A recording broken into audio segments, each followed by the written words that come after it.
Welcome back, Typtus here with another episode of FF12 Randomizer. We are in the Great Crystal of Guravagan, the lovely maze-like place. Our goal is to go down to the bottom. So first time you're here, you're just going down to lower level spots. And because this is kind of going to be a bit of, so we can go down here. We've got to flick the thingies. Oh hey, enemies have spawned. What do we got? Pyroblosses? Oh, mum bombs. Yes. Because this area is a little bit more of, kind of samey, nothing much spawny. We're going to go on a tangent, and you know what? Might as well do ancient Greek myth. We're going to look at Zeus and Hera, because, you know, they're fun. You probably know Zeus, king of the Greek gods, and Hera, Zeus's consort. So Zeus is god of thunder, god of lightning, he's just general king of the gods. Hera is specifically god of marriage. She's got some other duties. But take note that Zeus is not the god of marriage. And this is number 9 here, where a lot of their dynamic comes into play. So Hera, she's absolutely faithful. She doesn't really go in for cheating. Zeus, on the other hand, oh wow. I mean, he's got so many side pieces. Am I going the right direction? I hope I am.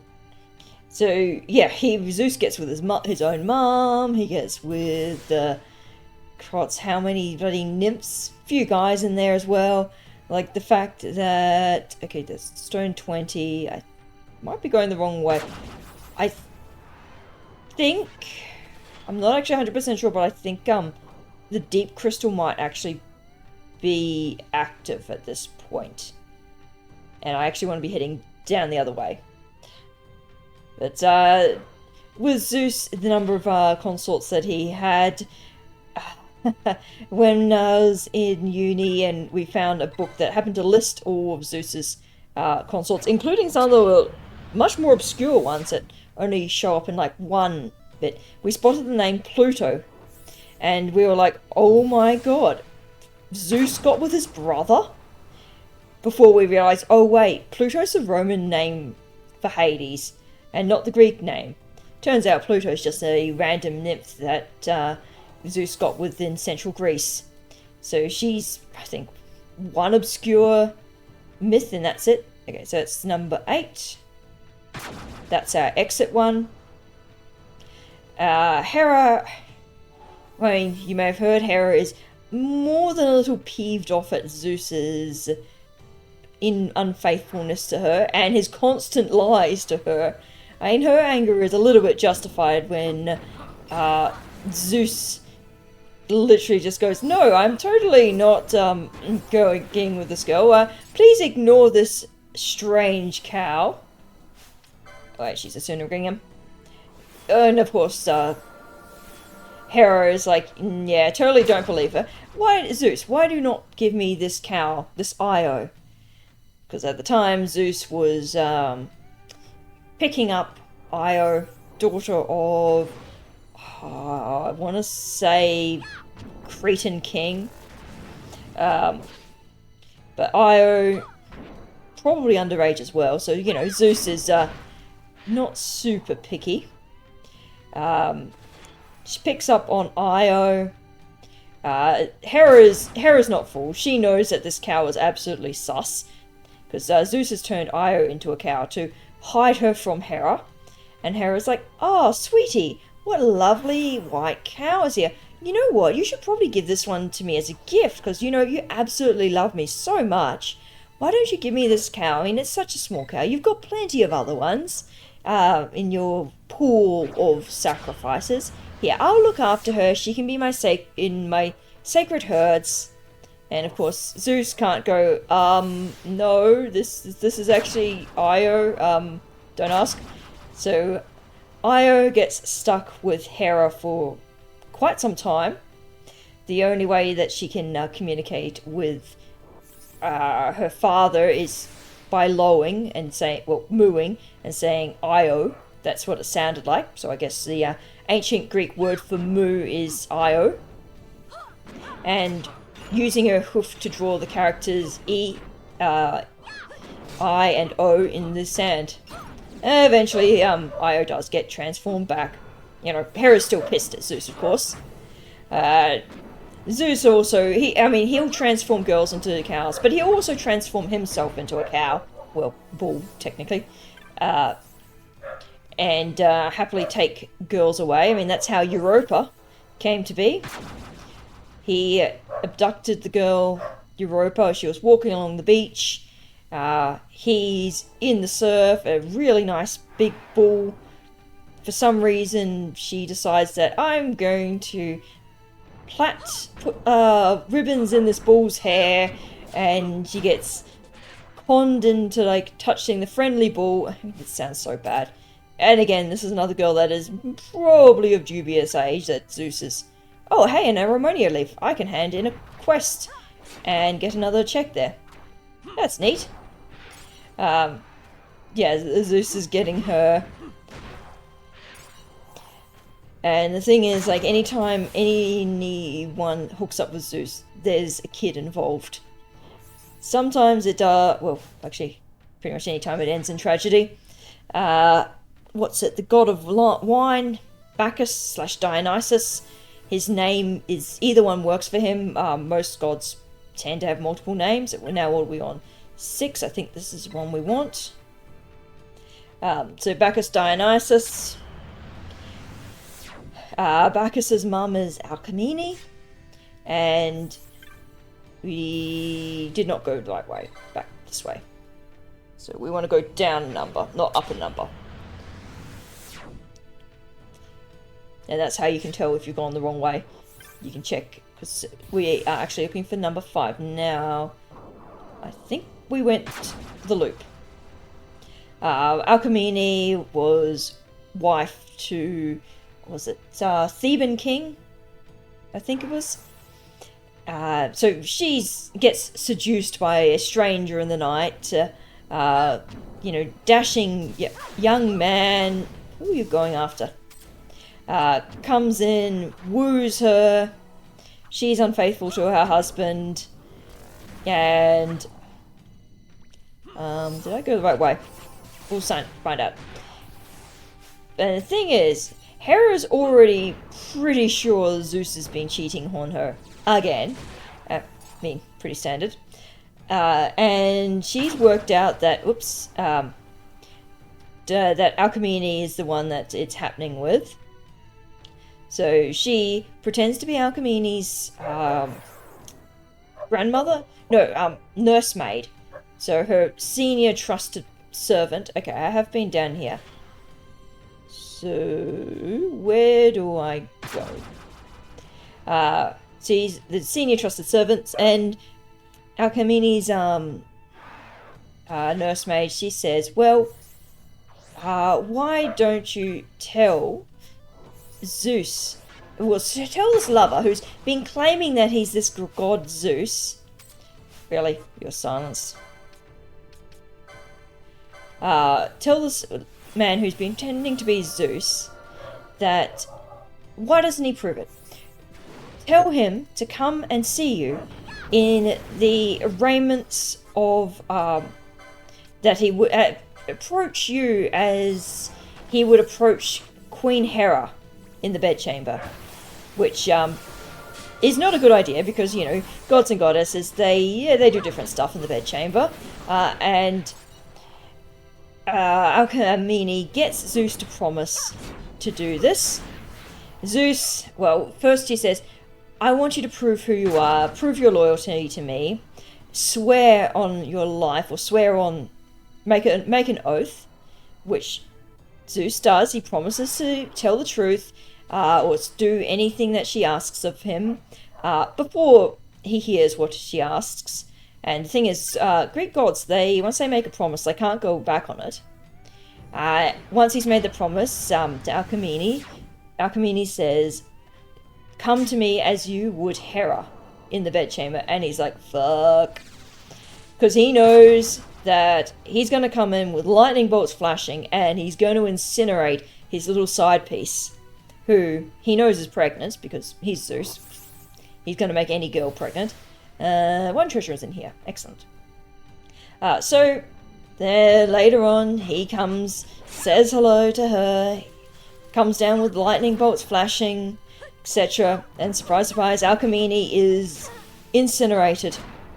But the pregnancy's clearly come along far enough that Zeus is able to take... Oh, Ravenasta Aeropass, lol. Zeus is able to take the... unborn... What the hell? He's able to take the unborn child from Alcmene, and he, according to some legends, he stitches it up into his thigh. Somewhat... What was that flashing? Somewhat like Athena was. Stitched into his thigh. And he actually completes the pregnancy of... Dionysus. And... Oh, that was not the gate for that one. Okay. This is a 2-gate one. So then... Dionysus becomes one of the 12 Olympiad deities. His mum is memorialized. And it's like kind of not the end of the story there. Dionysus goes and has his own adventures. Because Dionysus is always kind of treated as a bit of a new god, he's not hipster, but he is sort of not quite always regarded as a full god by a lot of the other older gods, because he is technically half human. He would sort of be considered as a demigod, but he's got the powers of an actual god. So there's always a little bit of mistrust. Now, what number is this one? Number 3. Excellent. We're getting down deeper.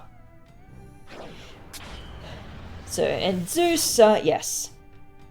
Hera does have some control over Zeus. In the Iliad, the great war between Troy and the Greeks.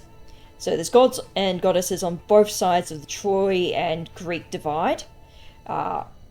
And Zeus has basically said, no guys, no, you can't interfere. You can't help out your champions and your faves and whatnot. We're just going to watch. Naturally, all the gods are like, we do not want that. We want to help our guys. They're our guys. Come on. Eventually, Achilles' mum, with entreaties to Hera, persuades Hera to go and distract Zeus so that all the rest of the gods and goddesses can get on with meddling in mortal affairs. Oh, hello, there's a treasure chest here. And Hera essentially leads Zeus Zeus by his weak point, which is his fondness for sex. And Hera's like, hey Zeus, you want to go over there, which happens to be this place that's really, really cool. We'll have this like nice secret little bower and we'll get busy in that. Don't worry that it's like completely miles away from Troy and you won't see anything at all on the Trojan plain. We'll just go over there. Once Zeus has had his fun, he's like, oh, you've tricked me, haven't you, woman? And Hera's like, suck it, bitch. And then all the gods are basically allowed free reign and to meddle in the affairs of the Trojan-Greek War. After 10 years of not being allowed to do anything, we're just blitzing Shimhazi here. It's not going to be too difficult. So Hera does have some power over Zeus. She can't actively gainsay any of his commands because he's the king. You can't say no to a male as a female in ancient Greek times. They didn't have that direct power. But women did have the indirect power of... Oh, merchant's armband. Nice. They did have the indirect power of pillow talk, basically. And you do get, actually, the odd woman, female consort or whatever in actual history where it's like, yeah, we know you're the power behind the throne. There is actually a record of a battle in, it's like, bit after the time of Alexandria. It's one of the Macedonian dynasties, in the Macedonian dynasty era, where there's literally two armies brought by, ooh, nice, two sets of queens. Read the inscription, touch the device, get warped back. Two Macedonian queens leading two armies against each other. And you do have mentions of powerful queens who have absolutely married for, specifically for power, basically. They pick husbands who are well-positioned or amenable to persuasion, is probably the best way to put it. And they essentially rule by proxy. They can't actively, we want to go Brujeba, hand in that merchant's armband before I forget, off Shamhazi. They can't actively do power, but they can, like, persuade the husbands to do that. And you get that in the Enuma Elish, which is from Babylonian mythology. That's one of their creation epics. They're one of the two primal deities of the bitter and the sweet water. There's, I forget the dude's name, but Tiamat is the female. Basically, Tiamat gets widowed and she picks a general from her husband's army to remarry so that the authority could be passed on to him. But it's very, very obvious that Tiamat is the one calling the shots in that case. And that myth is definitely... Where am I going? I want to go this way. Yes. That myth is definitely a case of an older, maybe matriarchal society coming into conflict with a more modern patriarchal one, with Marduk, whom Tiamat is fighting, taking... Oh wait, I need to go to the technique shop, not talk to the Moogle yet. So I've got the merchant armband, so I can get this check here. Yeah, so anyway, that is my sort of off-the-cuff ramble about ancient mythology. Don't worry, there is way more ramblings that I can do. Alright, so let's see, what have we got in here? We should be able to go up here and grab Pilicus' diary. Oh, hello, there was a rainstone there. And we're going to abstain from reading it. Now, we can't hand this one in yet, unfortunately. So that rainstone's good. We can do Giza. I could go off and do the rest of the mines here. Or I could hand in the several several clan bosses that I've done from the... several clan bosses that I have done. Where am I going? Back in at Rabanasta, and go say hello to the Giza Rains, because we can do a hunt there. We can at least kill the crocodile. Oh, actually, I should go to Jahara as well. Hand in the Aeromonia, the Enceladus hunt, because we've got the Aeromonia leaf. And then I can go to Giza Plains, hand in the Aeromonia leaf check, and then hand in, we'll do the Giza wet section. So we want to go to Jahara. Teleport to Jahara. And I have sort of figured that we might end... Well, I'm not sure. Do I want to try and get all three of the Aero passes, given that we got the Ritter Transit quite early? So at the moment, we are definitely strong enough to smash out the final boss. Even before doing this side quest, we were strong enough to smash out the final boss, to be honest. It would have been a bit more of a challenge. But I think, and let's be honest, beating the final boss is always just a formality at this point. We might just have it where we hunt down, as a scavenger hunt down the final system access key. I did look vaguely where it is. Do I remember where it is? No. I think you're the one I want to talk to. Yes, Enceladus. What do we get? we get Gil. And Stone of the Condemner. Okay. I don't think I can do anything with that. That one requires beating the Still Shrine of Miram to access a... Well, yeah, we need it to access the fight. You need to use the Stone of the Condemner to get to the Esper that lives in the Still Shrine. But we also need... whatchamacallit, the not manufacturers, the Dawn Shard, but we've got the Goddess's Magicite, so not super useful. Alright, we're going to pawn off every single bit of loot that we got from Giravegan, and that I reckon is going to give us a couple of Bazaar goods. We get some leather armor and an arrow moat for 3k.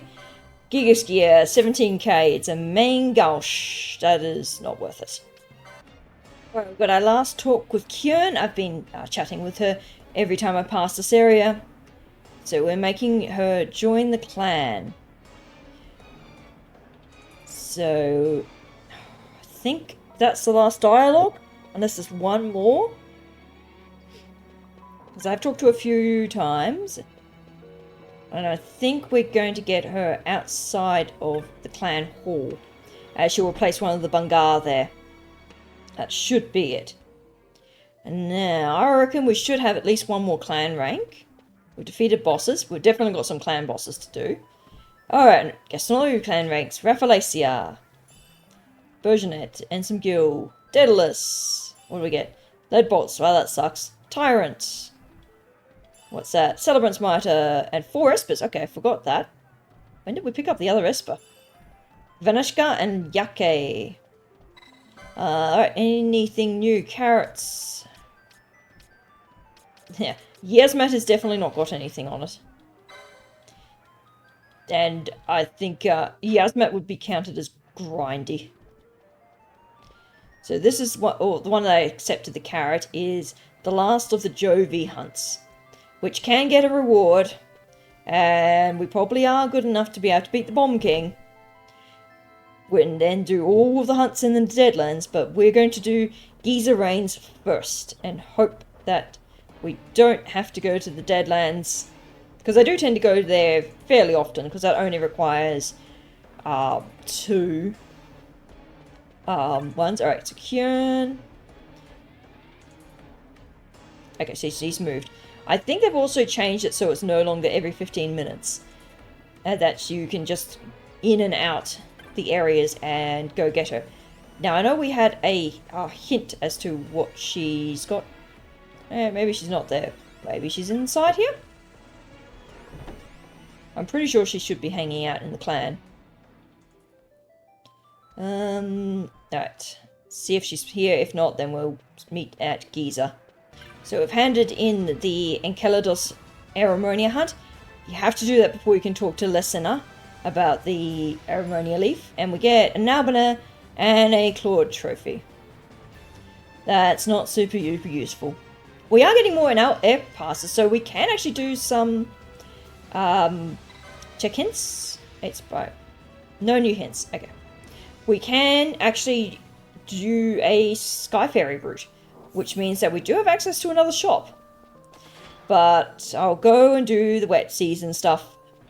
Talk to the Seek Adventurer, and we can change the season manually.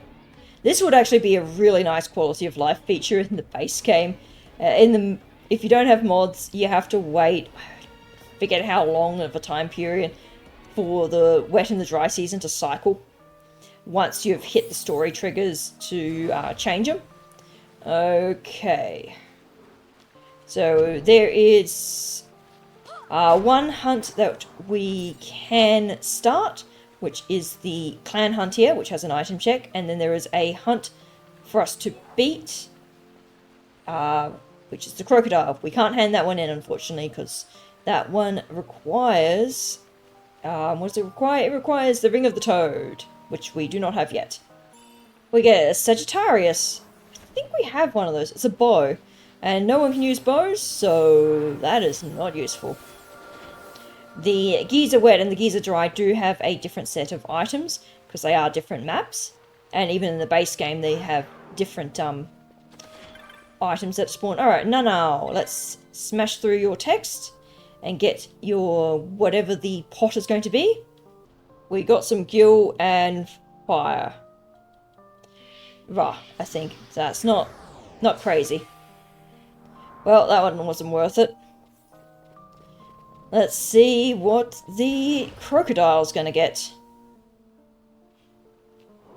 So crocodile's gonna spawn here. When the marks spawn, fortunately 0 other enemies spawn, which is rather nice. I'm not sure what would be the best thing here. Obviously I want freaking license grid number 2. That would be lovely. So this is a giant overgrown toad that lives under the ground. I guess it's like one of those burrowing toads that live underground during the dry season and come out during the wet. Oh, I mean, that's a bow, a sight and grat. That'll do. I think I have some arrows that I've purchased at some point. I wonder what the stats of this is going to be. Okay, what have we got for a stat? Holy fuck-a-doodle, that is like the fucking... Okay, I mean, I know starting grat is normally overpowered and fucking broken, but 250 attack on 10 charge is... That's not broken, that's just... insane. And, oh, okay, so... 255 is the max attack that you can possibly have. We don't want lightning, we may as well have poison. I mean... Actually, you know what? Penello's probably the better one, because I don't like having a person who's always stopping to use spells. Yep. And of course the bow is invisible. Oh, where's something juicy to target? And okay, now what else can I do? I do still want... Yeah, yeah, I still want to find the last of the system access keys. Okay, so we need to board the straw. What do we want to do? What do we want to do to try this out on? Well, we could do Gilgamesh. Oh, can we go to... No, we can't go to Vidarana. I haven't accepted the Gilgamesh. Fine. I mean, I could also go to the Bahamut and wreck everything there. Oh, I can go to Vidarana. I was not... didn't think I could. Well, this works. Oh, this music is absolutely appropriate for this place as well. It's the, like, Ancient Fortress one, FF5 one. And it works here because this is basically an Ancient Fortress. So with the Silent Grat, nothing is going to... Oh, I did not realize... 7,000, okay. That's not as horrendously broken as I thought it was going to be. So I can't remember what bows scale off. I think they scale off speed. But still, that DPS is just... Oh my goodness, that's so good. I mean, it's... And the thing is, the sad thing is, that's not even going to be that crazy against, like, whatchamacallit, what's the stupid thing? Yes, Matt, with a million and ridiculous HP. Okay, this Obelisk is... Oh, I think that's a rare game. I was like, I don't see this guy ever. And his HP's really tough, so he must be a rare game. That only spawns once you've started the Hunt Club side quest. Damn, dude, your attack is... It's crazy. Although your defense when on low HP is also crazy. Yeah, and because we can't move immediately, we're going to get a trophy pop-up. We get a Rogar and telekinesis. Right, guys, telekinesis is fine. I don't think it's useful for any of our guys. It allows you to hit remotely when you have a melee weapon. Good job. Thank you. A diamond armlet. That's not super duper useful. I haven't accepted the Yasmat fight, so I can't even go in there. And even with OP Sight and Grat, I'm not going to do Yasmat. He's just a damage sponge. I've beaten him once. He takes forever. I'm sure there's a speedrun version of him that you can beat him in like half an hour. First, Jesus.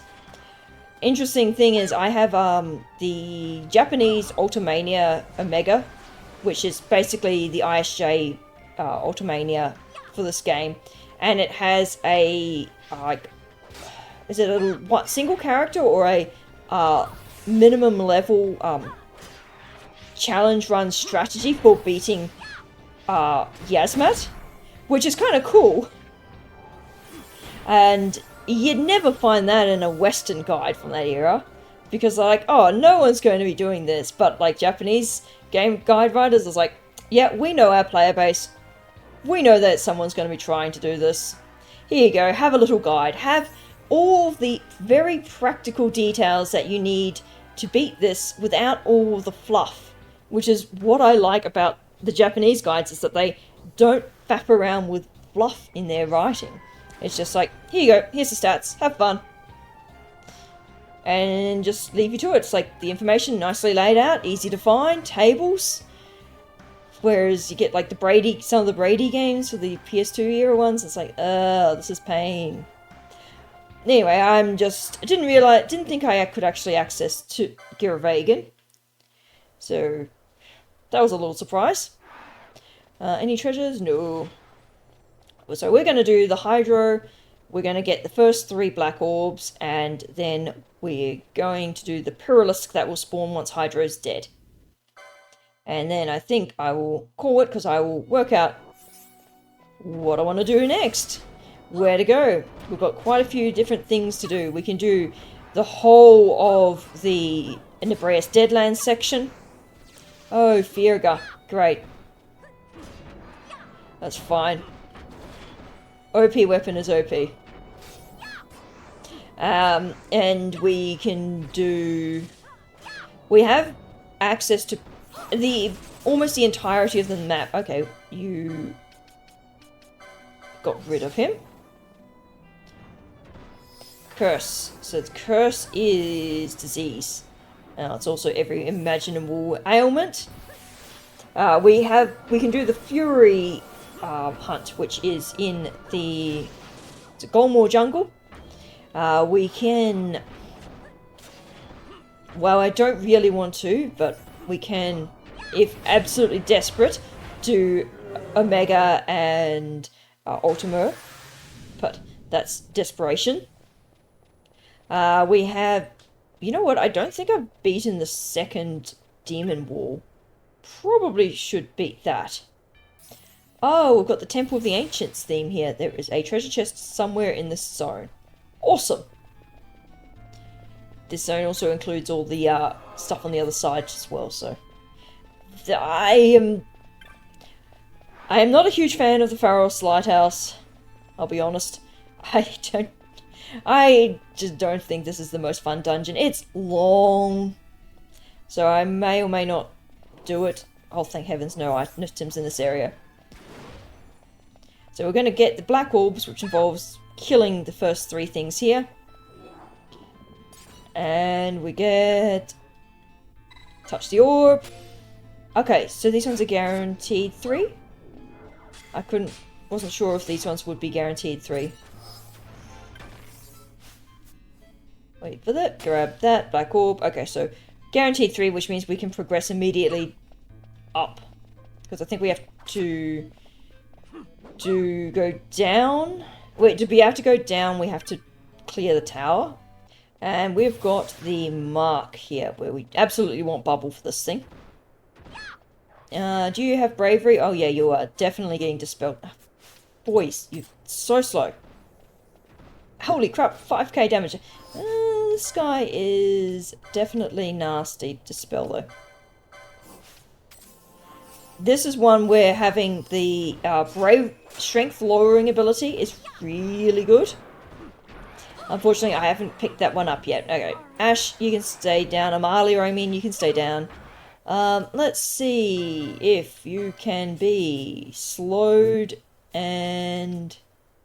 Of course, Bush is the one active.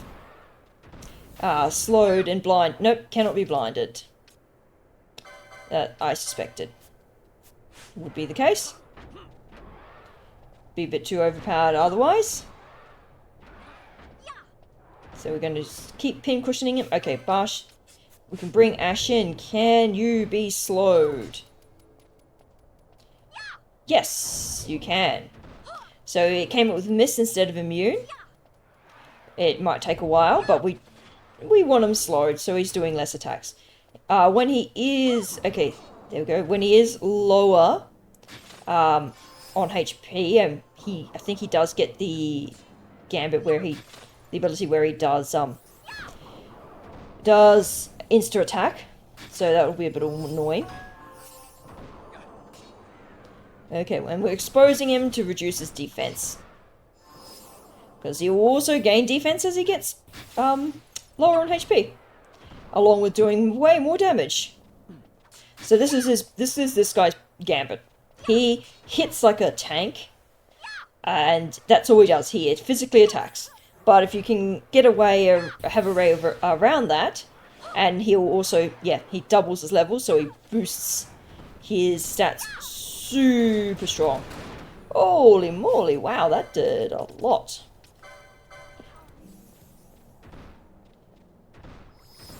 And party, we want Ash can disappear. And we'll have Protect up. Even with Protect up, that's a lot. We definitely want to have Bubble up. That is the main thing. Okay, that's annoying. His slows run off. Crushing Fangs is going to nuke someone. Okay, not if they parry. Okay, now he's on crit HP.